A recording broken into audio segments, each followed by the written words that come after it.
Ya, jadi ini mata kuliah sejarah gereja Asia yang kita akan geluti selama 1 semester ke depan. Dan ini merupakan lanjutan dari sejarah gereja umum. Itu sudah kalian terima apa yang semester yang lalu, semester sejarah gereja apa yang kalian terima? Sejarah gereja umum 1-2 sudah dilewati dia.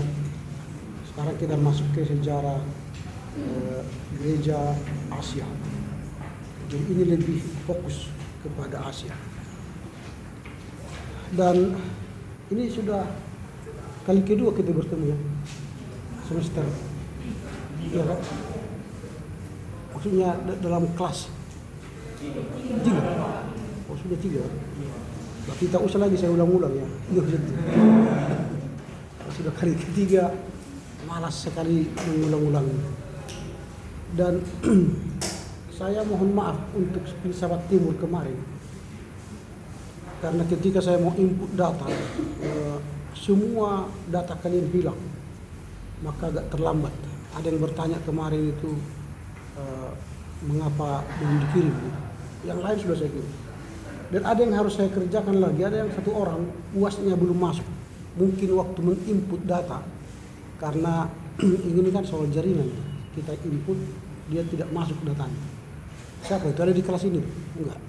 Nanti akan saya perbaiki itu jika portal masih diizinkan dibuka. Tapi kalau tidak, memang itu kesalahan saya nanti. Ya. Lupa saya siapa namanya. Ya, dalam sejarah gereja Asia ke depan, ini karena silabus ya, masih bicara ke silabus. Kita akan berbicara tentang pekabaran Injil mulai dari gereja mula-mula sampai pasca rasuli di benua Asia. Jadi kalian dulu sejarah gereja umum ya, yang kalian dulu. Kemarin tadi sejarah gereja Indonesia 1-2 tadi. Yang sudah belajar semester yang lalu. Sejarah gereja umum 1-2. Oh, sejarah gereja umum 1-2. Itu artinya kalian sudah mengetahui sejarah gereja mulai dari zamannya Alkitab ya, sudah dipelajari kemarin. Mula-mula. Oh, gereja mula-mula lagi. Ini mula-mula lagi.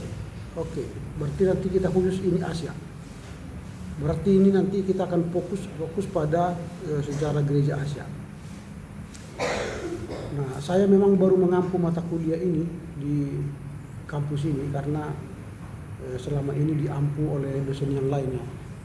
Saya memang mayor saya ialah sejarah gereja, khususnya sejarah eklesiologi, cara menggereja. Lalu saya sudah beberapa kali meminta supaya mengajar sejarah gereja, baru kali ini bisa mengajar sejarah gereja. Karena ini bidang saya. Kalau yang lain-lain itu bukan bidang saya, tapi saya coba-coba mengajar di situ. Itu aja kan. Apalagi ini kalau bidang saya, berarti nanti kita akan belajar lebih spesifiknya.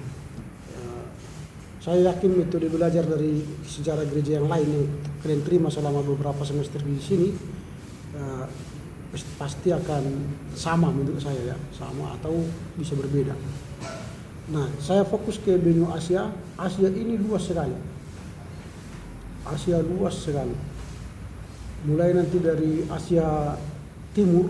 Asia Timur itu berarti Cina. Asia Selatan itu berarti India. Asia Tengah itu berarti Jepang. Asia Tenggara kita. Dan ke Asia Pasifik, itu Asia Pasifik digolongkan itu ke Australia ya. New Zealand, Papua Nugini sampai ke Australia. Nah, Asia ini paling besar benuanya di dunia ini. Setara dengan Amerika ya. Tetapi dari Asia lah muncul agama-agama. Agama Kristen, Hindu, Buddha, Konghucu, Islam. Dari barat tidak ada agama muncul. Ada agama dari barat, dari Eropa. Enggak kan? Cuma kekristenan dibawa ke Eropa oleh Paulus dan tumbuh subur di sana. Karena di sana tidak ada agama, sehingga mudah orang itu menerima kekristenan. lalu berkembang subur di sana dan mengakar, bahkan tidak hanya mengakar, berbuah dan sudah menjadi karakter mereka, agama itu. Lalu dari sanalah kembali datang ke Asia, diinjililah kita. Lalu mulai nanti dari Asia Timur, Selatan, Tengah, Tenggara, ada cerita-cerita bagaimana pengkristenan Asia itu. Aneh memang sejarah ini. Dia mulai dari Asia, pergi ke Eropa, lalu orang Eropa menginjili kita, orang Asia, yang menjadi sumber kekristenan itu. Dan di Asia mengalami banyak rintangan, tantangan nanti. Baik di Asia Timur, di Cina, hingga sekarang, di India, sampai sekarang. Di Asia Tenggara pun, di Asia Tengah, mengalami banyak persoalan. Itulah yang akan kita bincangkan satu semester ini. Jadi kita nanti yang akan kita capai selama satu semester ke depan, mampu menjelaskan pekabaran Injil di Asia. Siapa tokohnya, lalu siapa misionaris lembaga sending yang bekerja di sana, apa kiprahnya, itu yang akan kita pelajari. Nah, nanti buku-buku ini sudah banyak. Kalau saya lihat buku-bukunya sudah banyak ini. Nanti kalian lihat itu di perpustakaan ada sejarah gereja Asia, ada the history of Christianity, ada buku-buku Berkhof, buku-buku T.H. van den End. Itu banyak sekali nanti. Saya akan daftarkan nanti buku-buku itu, boleh kalian cek di perpustakaan. Ini yang kita lihat. Lalu nanti juga kita akan melihat selama satu semester ini apa faktor-faktor yang menghambat penyebaran kekristenan itu di Asia. Penghambat berarti ada faktor juga pendukung. Bagaimana misionaris itu atau lembaga sending itu didukung oleh siapa? Nanti itu akan kita pelajari. Kemudian setelah semester ini berakhir, saudara-saudara mampu menginterpretasi nilai sejarah kekristenan di Asia dan mengimplementasikan dalam kekristenan masa kini, termasuk di gereja kita nanti. Nah ini jadi kita masih skop Asia. Nanti semester depan mungkin akan masuk si SGI. SGI itu sudah lebih fokus pada gereja lokal kita. Nah ini masih bicara Asia. Nah, walaupun nanti kita akan menyinggung Asia itu kita akan menyinggung juga nanti masuknya kekristenan ke Asia Tenggara, ke Sumatera, ke Kalimantan, ke Jawa, ke Sulawesi, ke Papua, kita akan singgung. Tapi lebih fokus nanti pada ke Asia yang lebih besar.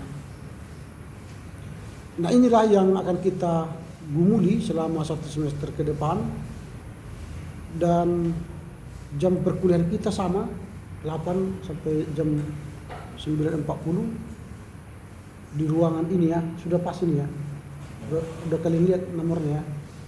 Jadi perkuliahan kita selalu di sini. Kalian pun nanti kuliah di sini. Yang datang nanti ke sini dosen yang berganti. Jadi selama ini kan saya lihat semrawut. Ada di sana, di sini, bolak-balik. Jadi kalau ada orang memakai kelas ini nanti kalian katakan ini kelas kami. Keluar kalian dulu. Itu perintah. Sudah disampaikan di rapat dosen itu. Kadang-kadang saya datang ke ruangan itu di dalam lain. Alasannya banyak sekali. Gitu ya. Dan kemudian kalau kita sudah dilarang semester ini menggunakan ruang rapat dosen untuk kuliah atau aula. Kuliahlah di tempat yang telah ditentukan. Sebentar ya. Halo? Iya, ada ini sedang mendengar.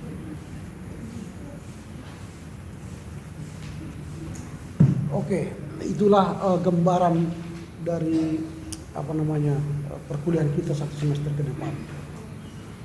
Baik, saya akan tak ulang walaupun kalian mungkin sudah 3 kali mendengarkannya. Sama seperti filsafat timur kemarin, kalian mungkin sudah lihat hasil kalian. Itu hasil kalian sebenarnya, bukan hasil saya. Karena itu dapat dari sikap, dari perilaku kalian. Kalau ada misalnya kalian lihat absen ada 97,5, ada 92, ada 80, itu karena kalian tidak hadir. Gitu ya. Jadi hadir itu saya urai dulu supaya kalian bisa memahami nanti apa itu hadir. Hadir itu dibagi 2, pertama hadir di kelas. Kemudian ini adalah perilaku. Nah, saya mau bagi yang hadir di kelas ini kan ada alfa, izin, sakit, gitu kan? Kalau dia alfa langsung saya kurangi 5 nilai. 100 jadi 9. Kalau kalian tidak hadir 4 kali langsung ini 80. Lalu kalau sudah 80 berarti sikap itu tidak bagus kan? Berarti sikap itu tidak bagus. Mungkin dia saya kasih 90. 80 tambah 90 berapa? Bagi 2 berapa? Maka dia nanti bisa jadi 90,5 gitu ya. Seperti itu cara penilaiannya. Kalau dia absen alfa. Kalau dia izin, ini saya kurangi 3 nilainya. Kalau dia misalnya izin sekali, berarti dia 97. 2 kali izin, berarti 94. Kalau sakit, saya kurangi 2. Kalau dia sakit 1 kali, berarti dia 98. Tetapi perilakunya tidak akan berubah kalau sakit kan?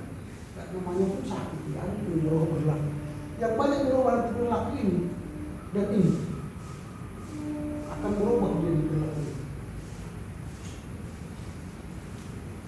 Ini menghitungnya gampang karena komputer yang bagi langsung, enggak saya. Langsung saya masukkan angka, langsung keluar. Ini 20% ya. Hadir dia di kelas dapat nilai 20 kalau sudah hadir. Berarti nanti kalau dia misalnya alfa kurang di 18 atau 17. Paham ya di sini ya sampai hadir ya. Perilaku yang berikutnya di hadir ialah soal terlambat masuk. Jangan kalian masuk kalau saya sudah masuk. Itu tidak saya izinkan masuk lagi. Nanti masuk ke sini ya, absen dan perilaku. Langsung saya tambahi merah itu di sini. Di absen saya. Jadi lebih baik kalian menunggu daripada saya belum masuk. Nah, itu yang pertama soal kehadiran. Lalu yang kedua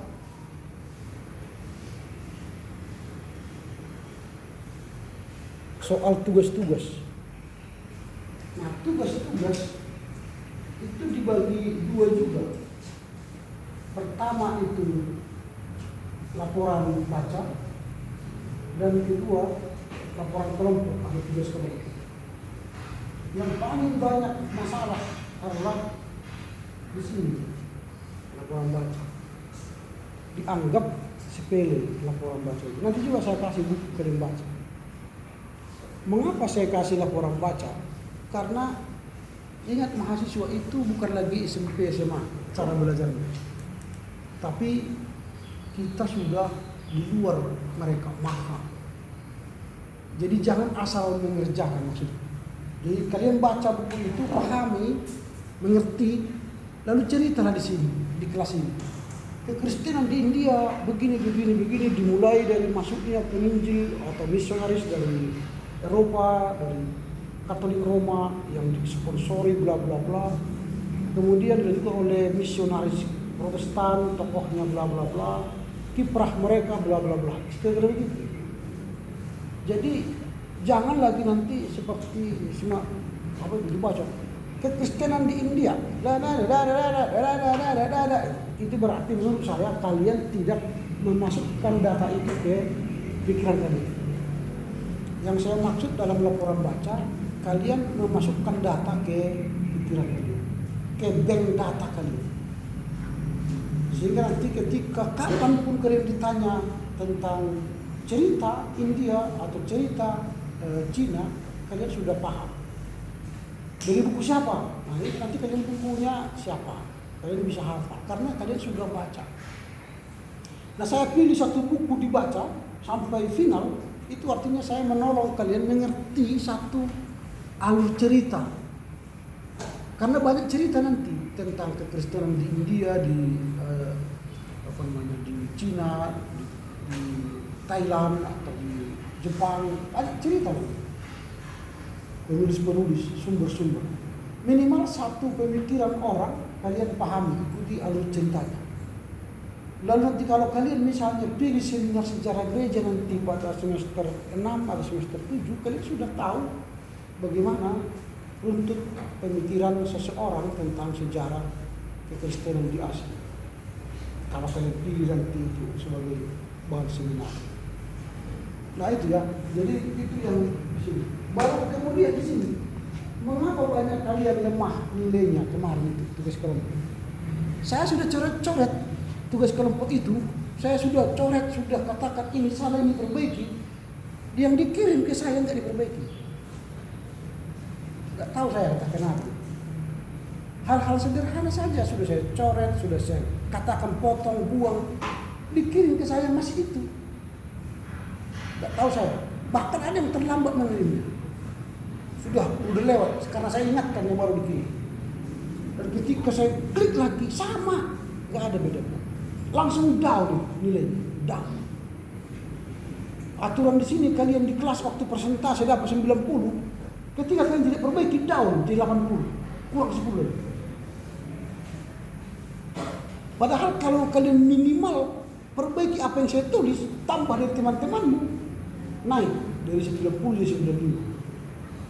Ini tidak ada perubahan. Bagi yang tidak ada perubahan, lihatlah ada 83 kan. Apa nampak ini?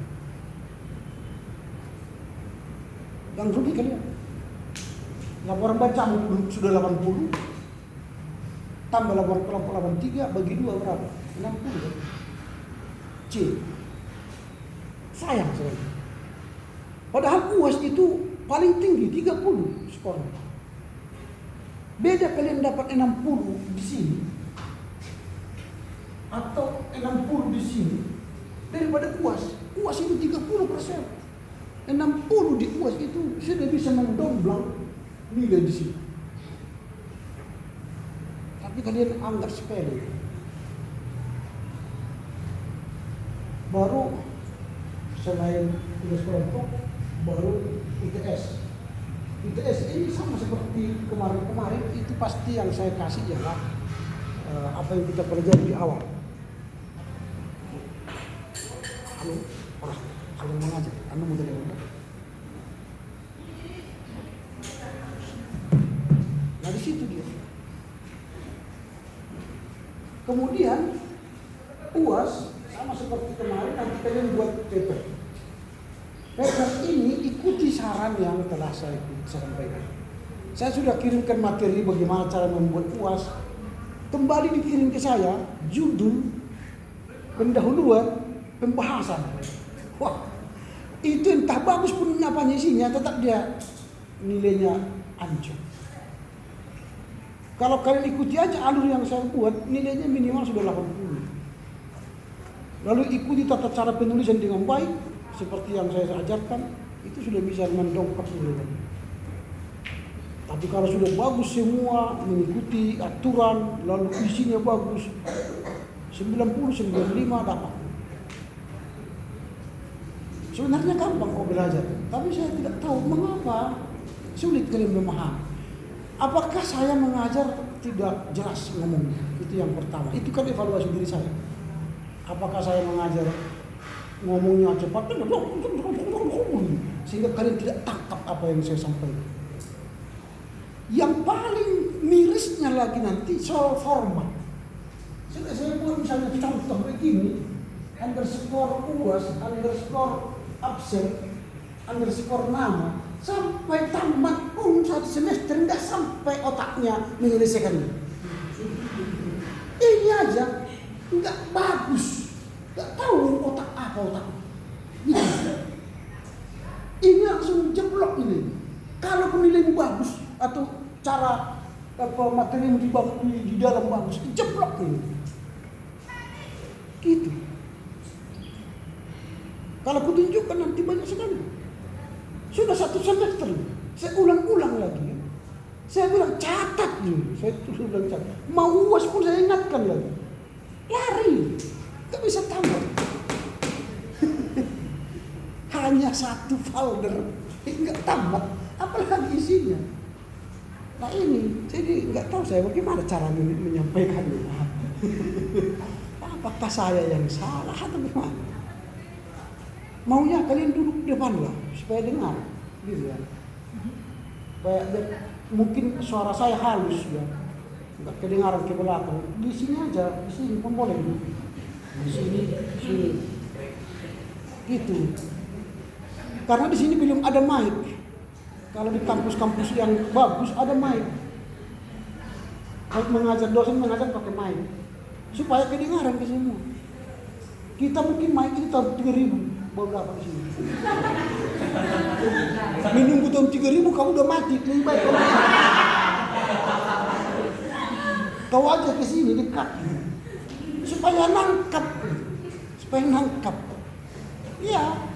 Perintah sederhana ini, sederhana.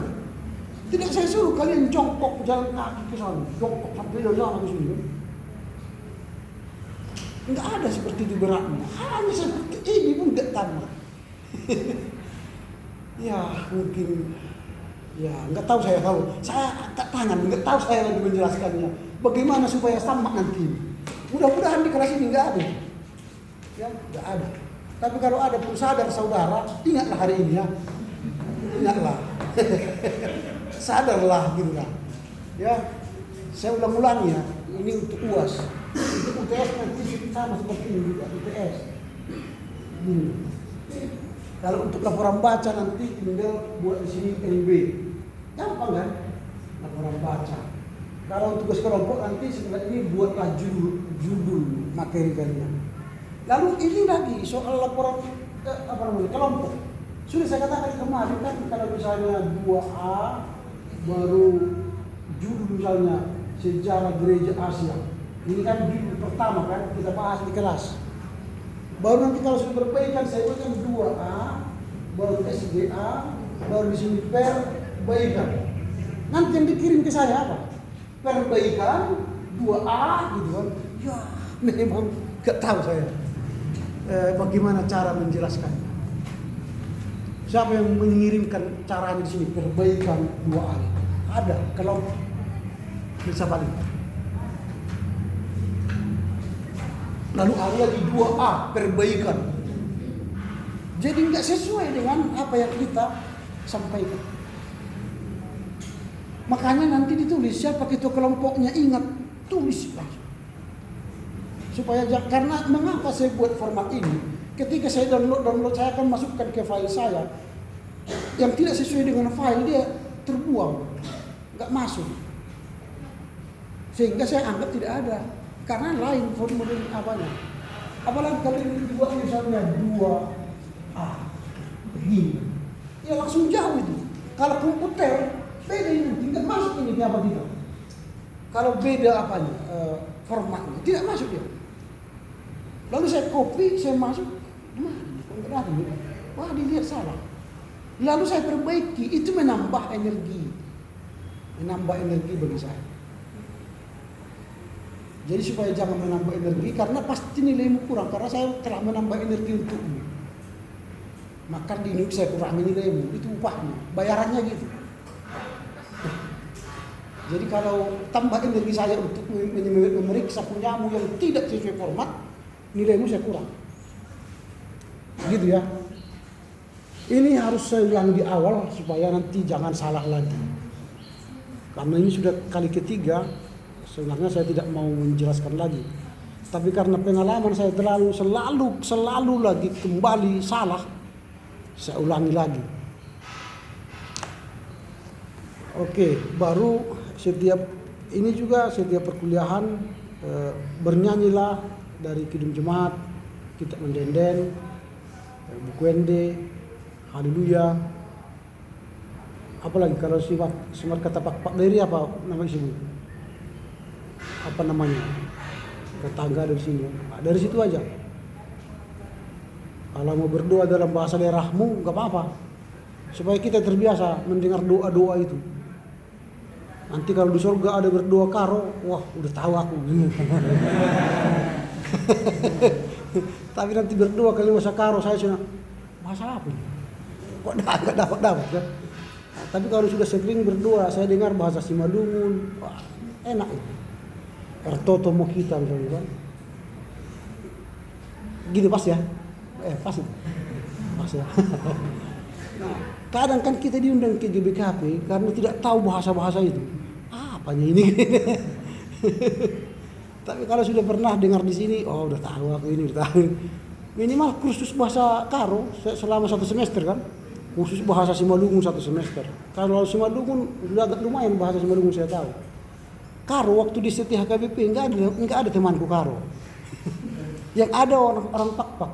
Orang Pakpak bisa saya belajar bahasa Pakpak. Saya memang suka belajar bahasa. Orang Nias di sampingku saya belajar bahasa Nias. Yang tidak adanya di sampingku setan, belajar bahasa setan.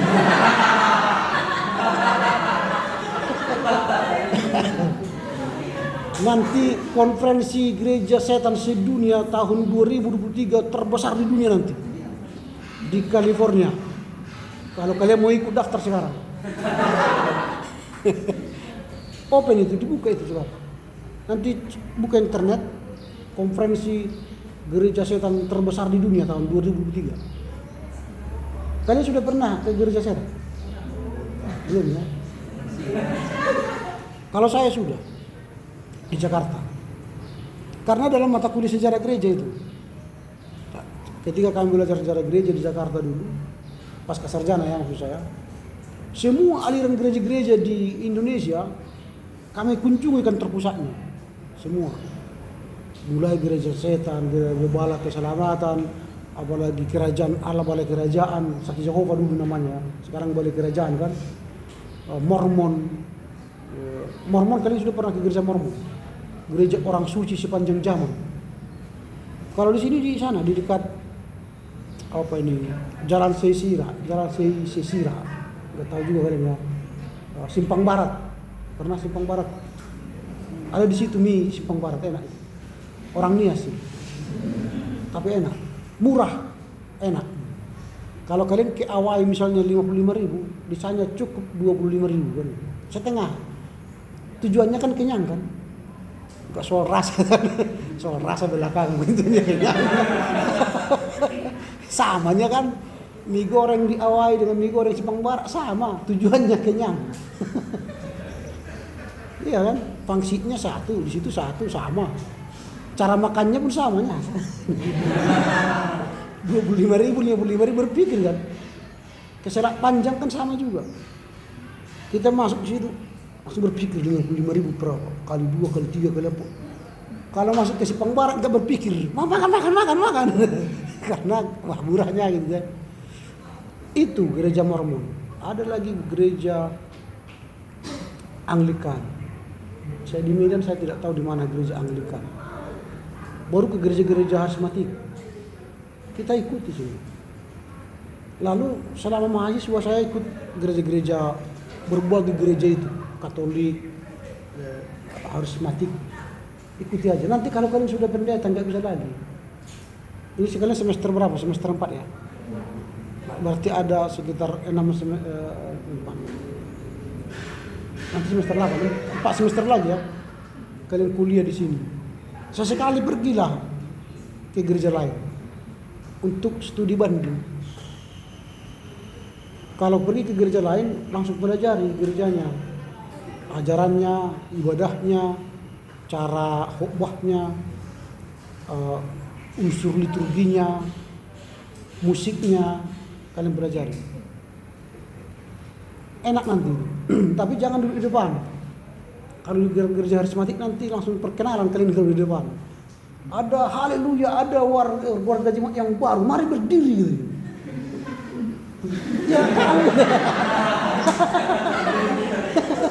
Jangan lihat lagi ini. Kau.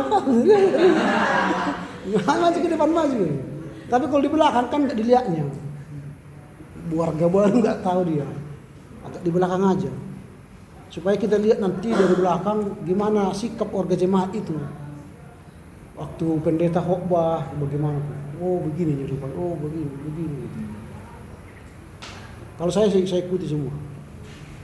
Enak itu, ya. Tapi jangan terus di situ. Bahaya kalau terus di situ kan. Harus kembali ke gereja awal ya. Nah itulah nanti yang akan kita lihat. Banyak hal nanti yang harus kita pelajari dalam sejarah gereja ini. Tapi memang banyak mahasiswa tidak suka sejarah gereja. Mengapa itu? Apa alasannya? Menurut kalian mengapa kalian tidak suka sejarah gereja? Dosennya mungkin ya nggak enak ya. Karena menghitung angka kan tahun sekian, orang di tokoh gitu ya. Harus menghafal ya. Atau yang sulit menghafal. Memang kalau teologi harus menghafal, nggak ada matematika di sini kan. Harus menghafal. Tapi selalu kalau membuat sempro nantinya kan tanggal besok memberikan sempro mereka kan. Kelas kekalian dan tanggal 27 sempro seminar proposal paling banyak di biblika, apalagi ini pastoral counseling. Nah paling minim ya sejarah gereja nggak ada. Padahal dia hidup di gereja, melayani di gereja, tapi tidak mau tahu sejarah. Orang yang melupakan sejarah adalah orang yang tidak tahu masa depan. Kalian melayani gereja tapi tidak tahu masa depan karena tidak tahu sejarahnya. Nah, jadi saya hanya memantik aja, mana tahu nanti setelah menyusun skripsi semester 8 yang akan datang kalian mengambil semua sejarah gereja. Oh, jangan semua nanti kecapean saya kan. Banyak loh yang harus kita tulis dari gereja kita. Banyak. Sejarah sekolah minggu, sejarah konfesi, sejarah lahirnya gereja. Jangan ambil sejarah gereja misalnya GKPA, jangan lagi. Ambil lokal, sejarah gereja GKPA X, GKPS X itu. Jadi kumpul kalian. Sehingga nanti kalian kalau sudah pendeta mengumpul sejarah gereja itu semua jadikan buku. Wah, keren itu. Enak loh orang sejarawan itu. Orang sejarawan itu tidak punya beban. Orang sejarawan itu dia menulis tanpa beban. Karena yang menilai tulisannya bukan dirinya. Yang menilai tulisannya siapa? Pembaca. Kalau orang-orang dogmatika kan salah, berdosa, benar kan gitu orang-orang dogmatika. Kalau orang-orang etika ya bisa salah, bisa saja benar. Orang-orang ilmu agama, semua agama benar. Gak ada keputusan. Orang-orang pastoral counseling, Tuhan menolongmu kan?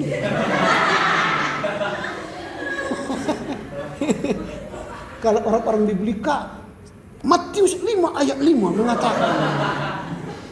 Kalau orang-orang sejarah enggak, bentangkannya sejarah. Terserah bagaimana kata orang. Yang dia kata, aku menulis apa yang terjadi katanya. Dia tidak bisa menulis yang tidak terjadi kan.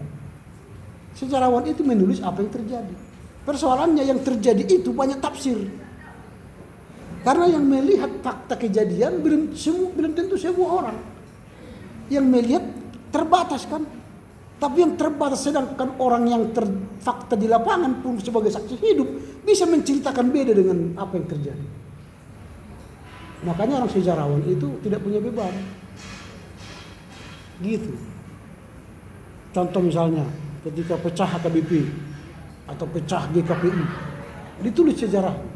Banyak yang pro kontra. Bukan begitu, bukan begitu. Emangnya kenapa banyak kalau bukan begitu? Pokoknya penulis sejarah itu menuliskan sejarah. Kau tafsir di situ terserah kau lah. Nah itu. Jadi sejarawan itu enak. Dia tidak punya beban, dia hanya menuliskan, membentangkan fakta sejarah. Salah pun nanti data-datanya nggak masalah. Nah itu. Nanti kalau misalkan contoh ini kan sudah bicara sejarah gereja Asia. Kalian baca misalnya sejarah gereja Asia di Cina atau di India atau di Jepang, berbeda dari buku yang lain dan penulis yang lain, yang jangan heran. Sedangkan Injil pun berbeda penulisnya kan, berbeda cara pandangnya. Makanya ada Injil sinopsis. 4 Injil ditulis oleh penulis yang berbeda, datanya berbeda atau sama? Berbeda. Ada yang dikatakan diberi makan 4.000 orang, ada dikatakan diberi makan berapa? 5.000 orang. Beda, banyak itu. Apakah itu salah? Enggak. Karena waktu dia melihat memang 4.000. Karena enggak ada hitung-hitungan kemarin. Kayak dia ibadah itu kan, 1, 2, 3. Enggak dihitung begitu. Dikira-kirakannya, oh 4.000 ini. Dikira-kirakannya. Kalau dihitung semua mana mungkin? Gimana caranya 5.000? Pernah kalian lihat 5.000 orang? Bagaimana sumpeknya itu 5.000 orang? Hanya kita di sini aja pun yang hanya 600 sudah, wih banyak kali ini, ribuan orang katanya. Padahal saya 600 yang hadir. Nah, kalau SCT bisa beda tahun 2022 dihadiri ribuan orang. Padahal 600 sekian pun nggak sampai. Itu kalimat berita. Hadirlah beramai-ramai KKR. Hadirlah kan. Ribuan orang memadati gedung Soekarno-Hatta. Padahal tidak sampai ribuan orang. Tapi di foto dia kayak ribuan orang karena dari bawah dibunuh. Ini pun kalau kita foto dari sini, angle-nya, ini bisa ribuan orang. Baru berdiri saya begini. Kayak kelihatan loh kepalanya ribuan orang. Padahal ini lihat berapa orang kali? 30 sekian orang. Iya. 38 kan? Itu tergantung juru kameranya. Makanya fotografer itu dibayar mahal.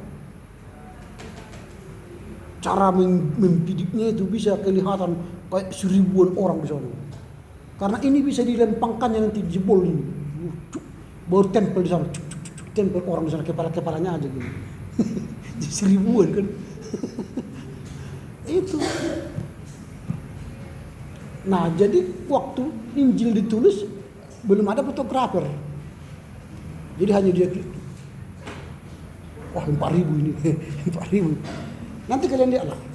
Banyak data yang apalagi di Alkitab banyak data yang tidak sinkron. Tapi kita tidak pernah persoalkan itu. Tapi polemikus agama lain itu menyerang kita dari situ. Alkitab kita tidak sinkron. Banyak cerita-cerita nanti itu soal angka-angka, soal tahun, tanggal. Misalnya soal Yesus lahir bukan tanggal 25 kata mereka kan. Dan kita pun mengiyakan itu. Banyak orang Kristen loh menganggap tanggal 25 itu bukan tanggal lahir Yesus. Kita percaya itu karena dibuat oleh polemikus Islam atau orang-orang yang tidak suka dengan kekristenan. Padahal angka itu benar. Cuma yang membenarkan angka itu dari gereja timur, gereja ortodoks. Kalau gereja barat cenderung mengatakan itu bukan angka kelahiran Yesus yang pasti. Karena mereka anggap dari dewa matahari itu. Dewa matahari, dewa Zeus dirayakan tanggal 25. Lalu dianggaplah dewa matahari itu sebagai Yesus, akulah terang dunia katanya. Berarti Yesus lahir tanggal 25. Itu Eropa, gereja barat. Padahal di gereja timur bukan dari penyembahan dewa. Itu memang di situ tanggalnya. Nah di situ. Jadi memang kalau kita mau sejarawan yang murni soal kekristenan, belajarlah ke gereja ortodoks timur. Jangan ke gereja ortodoks barat. Ortodoks barat itu kan sudah jauh menyimpang sebenarnya. Termasuk kita yang protestan. itulah dulu soal pembahasan kita sejarah gereja Asia ini. Nanti saya akan finalkan silabus kita.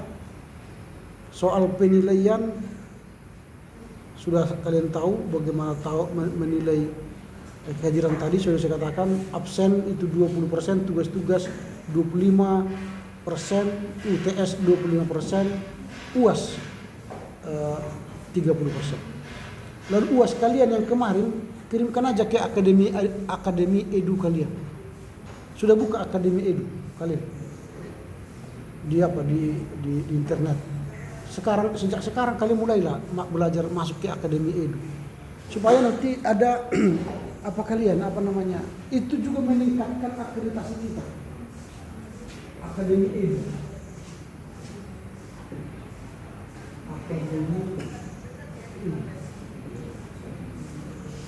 mendaftar aja di sini nanti. Daftar di sini, lalu setiap paper kalian upload di sana supaya dikenal orang kalian nanti.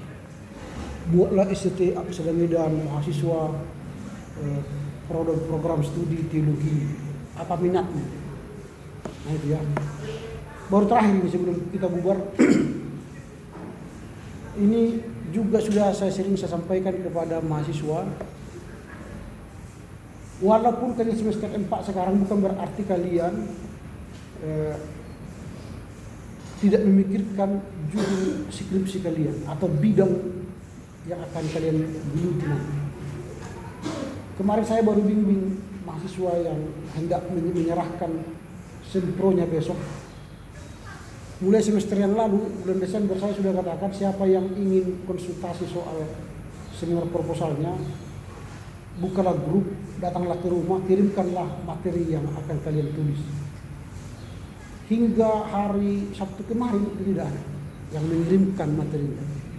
Lalu akhirnya saya kumpullah mereka minggu malam di rumah, hanya untuk membriefing sebenarnya, supaya mereka memastikan apa judul skripsinya. Nah, ternyata mereka banyak mencari judul skripsi setelah mau menulis skripsi. Itu adalah mahasiswa yang teledor belajar. Jadi mahasiswa itu mulai semester seperti kalian ini masih punya waktu beberapa tahun ke depan atau 2 tahun lagi waktu. Sekaranglah kalian mengumpulkan bahan skripsi kalian. Kalian sudah tahu apa bidang yang akan kalian pilih. Tadi kan sudah ada kan, Islamologi, Biblika, dogmatika, etika, sistematika itu ya. Baru konseling, pastoral konseling, ya sejarah, ilmu agama. Silakan pilih. Baru kumpulkanlah buku-bukumu sejak sekarang. Pergi ke toko buku beli, pergi ke perpustakaan fotokopi. Sehingga kau sudah punya daftar pustaka yang hendak kau gunakan nanti pada saat menulis skripsi. Karena waktu menulis seminar proposal harus ada 25 buku dan 4 bahasa Inggris. Untuk skripsi 50 buku dan 8 bahasa Inggris. Itu harus kalian penuhi. Jadi satu-satu sudah kalian miliki di perpustakaan pribadi kalian. Jadi kalau 25 buku, katakanlah 50 buku sampai 2 tahun yang akan datang, 50. Bagi 24 bulan. Berarti kan 1 bulan buku kan? Yang harus kalian kumpul. Sekarang itu, mulailah kumpul sekarang. 1 bulan supaya nanti pada akhirnya kalian menulis sudah ada 50 buku kalian. Judulmu pun sekarang sudah mulai ancang-ancang. Jangan nanti setelah semester 8 baru cari judul, itu sudah terlambat. Itu. Bagaimana caranya supaya dapat judul skripsi? Melayanilah kalian di gereja lokal. Masuklah misalnya ke GKPS atau HKI yang ada di sekitar ini. Disitulah kalian bergelut. Atau di gereja kalian. Nanti sana ada banyak masalah-masalah yang perlu kalian tulis. Misalnya mengajarlah kalian disuruh mengajar sekolah minggu. Cara mengajar sekolah minggu di sana tidak ada buku panduan, tidak ada pengajaran, tidak ada pembimbingan. Tulis nanti. Metode pengajaran sekolah minggu yang tepat di GKPI Sidorejo. Wah itu kan. Jadi kumpullah buku-buku tentang Pak, sekolah minggu, Pak anak. Selama 2 tahun ke depan. Jadi selama di situ kamu sudah mulai wawancara. Atau cerita-cerita dengan pendeta, cerita-cerita dengan sintua, majelis di sana. Kalian sudah punya modal. Atau nanti kalian misalnya lihat pemuda. Kenapa ya pemuda di GBKP kilometer 12 ini begitu antusias kalau ibadahnya pakai musik apa namanya drum ya. Tapi kalau musik biasa enggak ada yang mau. Itu perlu diteliti. Nah baru kumpulkanlah buku-bukumu tentang musik. Jadi ketika dikatakan semester ini kalian harus kumpul seminar proposal, sudah selesai. Itu ya, jadi mulailah dikumpul. Sehingga tidak ada kerja yang serabutan atau kerja yang asal ada. Dikirim ke saya, Pak, apakah bisa ini judul skripsi saya? 1, 2, 3. Disuruhnya saya memilih. Enak aja. Jadi saya yang milih judul skripsinya. Yang menuliskan bukan saya kan? Yang menulis itu mahasiswa. Jangan bertanya, Pak, apakah ini bisa judul saya? Bukan. Pak, mohon bimbingannya, ini sempro saya. Dikirimlah materinya, bahannya. Baru saya coret-coret. Kalau hanya tanya judul, berarti dia tidak punya pekerjaan, tidak punya bahan. Judul aja dia masih bertanya, apalagi materinya. Gitu. Masih bertanya, Pak, enaknya makan saksang. Apakah saksang sudah ada? Enggak. Pak, enaknya makan gado-gado. Gado-gado ada enggak? Enggak. Tapi Pak, ini gado-gado yang saya buat. Tolong cicipi dulu. Beri respon. Wah, baru saya makan. Aduh, pedas sekali nih. Sakit perut ini, kurangi pedasnya. Oh, ini banyak kali mericanya. Oh, ini kurang garamnya. Itulah baru nanti bagus. Kalau harus bertanya, Pak, apakah gado-gado enak? Berarti gado-gadonya belum enak, belum ada. Itu sering mahasiswa bertanya kepada dosen. Dia masih bertanya sesuatu yang tidak ada. Makanya kalau saya, datanglah ke saya tapi jangan tangan kosong. Saya semester ini saya sudah buat di meja di depan saya nanti itu bimbingan skripsi setiap Rabu Kamis. Saya pang itu setiap semester waktu saya begini. Tapi sampai selesai semester itu tidak ada yang datang ke sini. Baru 2 minggu sebelum tamat nanti selesai pengumpulan baru datang berjubel. Mulai bab 1, bab 2, bab 3, bab 5 sampai daftar pustaka. Jadi pikir mereka kita kayak robot. Kayak komputer, baca. Begini langsung selesai. Akhirnya kalau kami udah kumpulkan aja lah. Akhirnya skripsinya asal ada. Bukan skripsi yang berkualitas. Nah itu. Jadi sejak sekarang mulailah berpikir. Saya semester dulu di kampus STHKWP semester 3, semester 2 itu sudah saya kumpul buku-buku. Jadi buku-buku saya yang ada sekarang itu bukan tiba-tiba datang, wush, enggak. Itu mulai dari kampus sudah banyak itu buku. Pergi perpustakaan, baca ini bagus, pinjam kopi. Kalau saya waktu perpustakaan baca buku enak bagus, saya kopi juga. Atau saya cari ke toko buku ada enggak aslinya. Kalau ada saya beli daripada fotokopi kan. Karena pendeta itu harus banyak baca. Harus punya buku. Itulah ladang kita. Alat kita. Makanya kalau saya pergi ke rumah pendeta, pertama yang saya lihat perpustakaan. Saya lihat gini. Kalau hanya 1 rak bukunya, saya heran bisa dia khotbah berkali-kali. Dari mana sumbernya? Makanya pendeta itu berulang-ulang seperti yang saya katakan. Seperti yang saya katakan, kalau khotbah pendeta seperti itu adalah pendeta yang tak pernah baca lagi. Tak ada lagi modalnya berkhotbah. Nanti hari Minggu dengarlah khotbah pendetamu. Pasti nanti. Seperti yang saya katakan Bapak Ibu, saudara. Seperti yang saya, karena nggak ada buku yang dia baca. Karena di buku di situ dilihat di sini J. Verquin itu sudah lewat kan.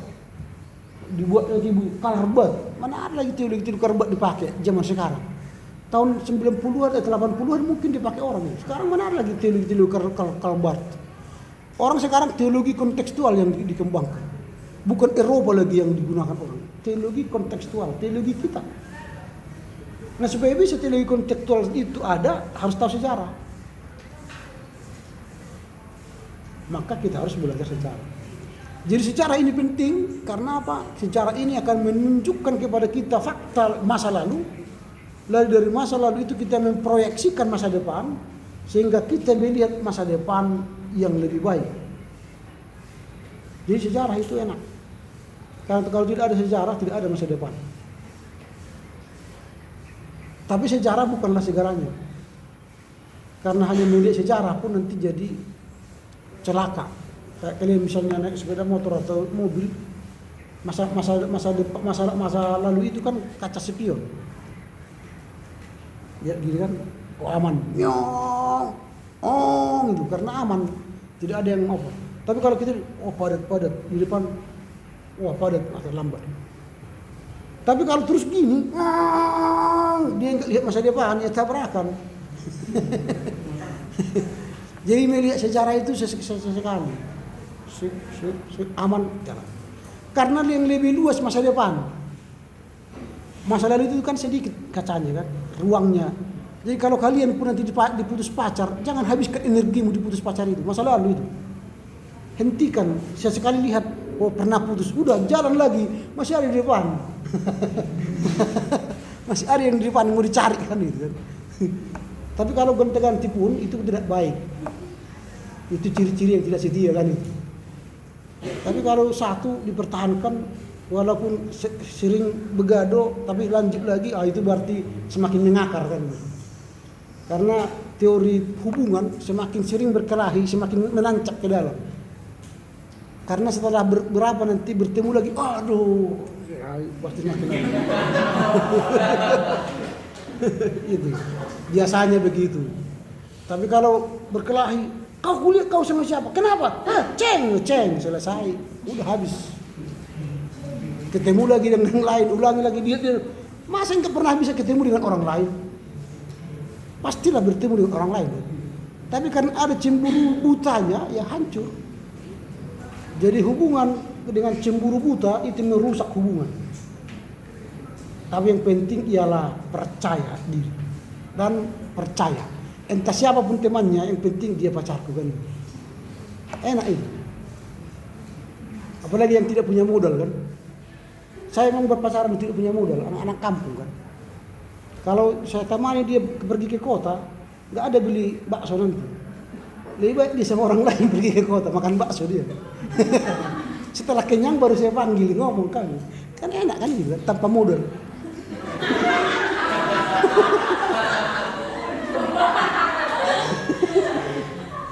Daripada nanti kita ayo ke kota, ayo katanya kan. Pas bakso lewat bang. Iyalah. Padahal nggak ada modalnya kan, nggak ada. Nggak mungkin diluankanlah nanti ke wire mungkin kan. Kan susah itu.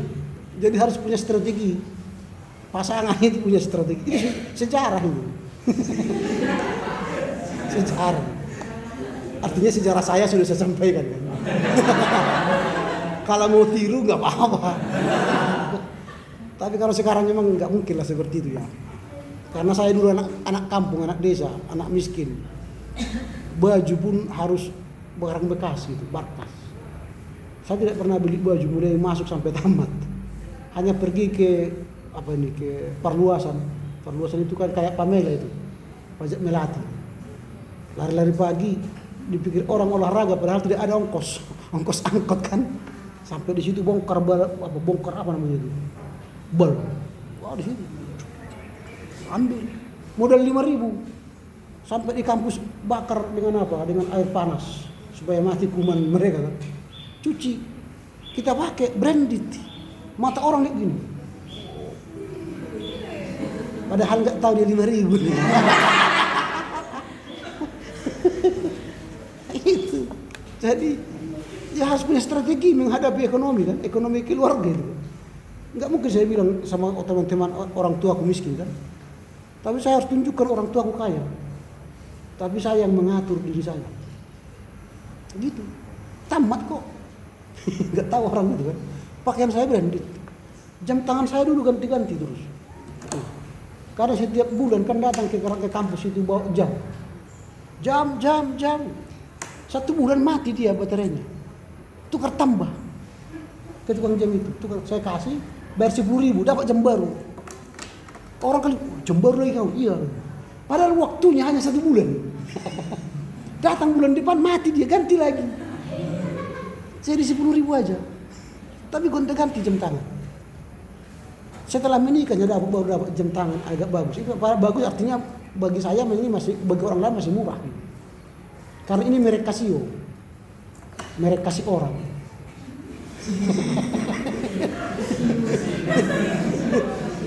Merek Casio, kasih orang. Baru saya cek di internet harganya kan. Oh mahal juga loh. Gitu. Oke lah ya, itulah pendahuluan dari pertemuan kita. Nanti jadi ngarang ngidul dia. Sejarah ini memang ngarang ngidul. Ada pertanyaan kira-kira sebelum kita tutup? Ada pertanyaan? Nah ini pertanyaan nasihat terakhir. Segeralah bayar uang kuliah, bisa mencicil, hubungilah Wakil 2 supaya jangan nanti cuti atau bermasalah. Supaya bisa isi KRS. Ini minggu terakhir mengisi KRS portal. Jangan sempat ditutup. Nah sempat ini untuk bermasalah.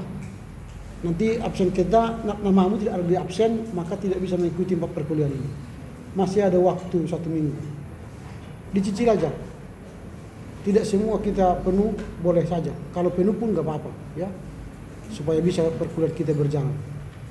Jadi minggu depan mungkin sudah ada absen dicetak dari kampus.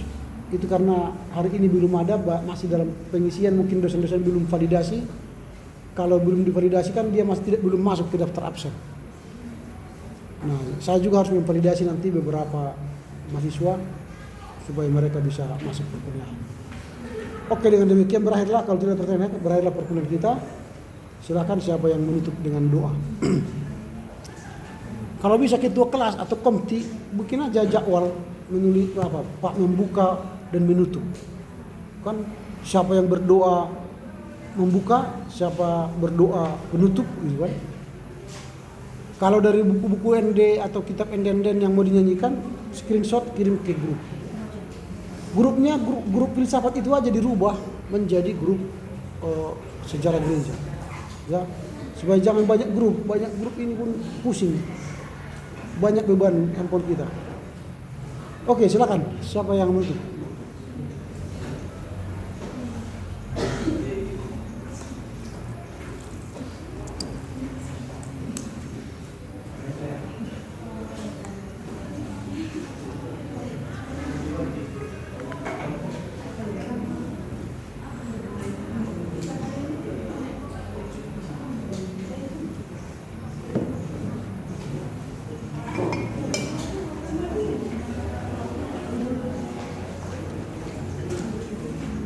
Oke, kepada teman-teman, sebelum kita menutup perkuliahan kita, marilah kita bernyanyi dari jemaat nomor 450.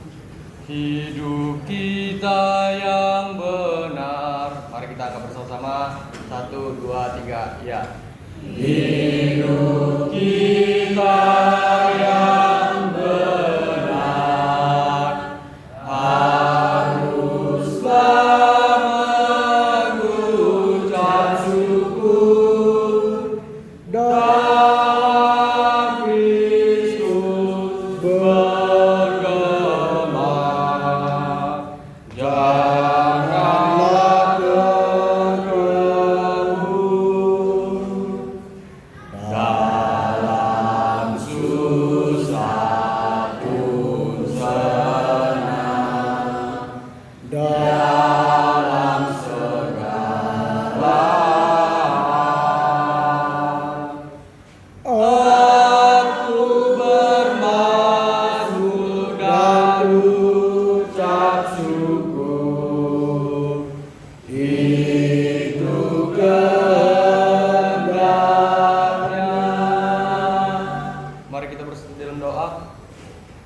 Ya Allah Bapa kami yang bertata di dalam kerajaan sorga, terima kasih Tuhan atas berkat dan kasih-Mu yang Kau berikan kepada kami pada hari ini.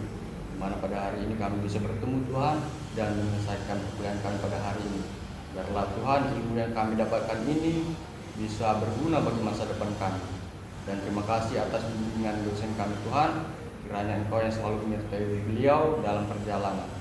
Terima kasih Tuhan, di dalam Kristus Yesus kami berdoa dan bersyukur padamu. Amin. Amin. Oke.